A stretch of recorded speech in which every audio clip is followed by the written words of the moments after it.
তার মানে এখন বুঝতে পারতেছি তুমি আমার পিছনে ছুরি মারতেছো আর আমাকে কিছুদিন ধরে কেন ইগনোর করতেছো। এইভাবে তুমি তাকে কি দেখতেছো বলো এই মেয়েকে।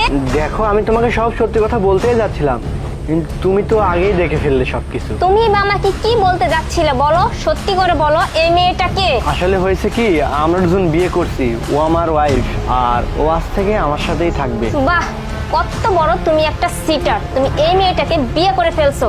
আর তোমার কি মনে হয় এই মেয়েটার সাথে তোমাকে আমি থাকতে দিব? কি সমস্যা, আমি ওকে বিয়ে করছি তো কি হয়েছে? হ্যাঁ, আজ থেকে ও আমাদের সাথে ওই ঘরেই থাকবে। আমি না একে কখনোই মেনে নিব না। আরেকটা কথা কান খুলে শুনে রাখো, এই মেয়েকে না আমি কখনোই মেনে নিব না, আর ও যেতে আমার বাসায়ও না যায়। আচ্ছা, তুমি ওকে আমাদের বাড়িতে থাকতে দিবে না?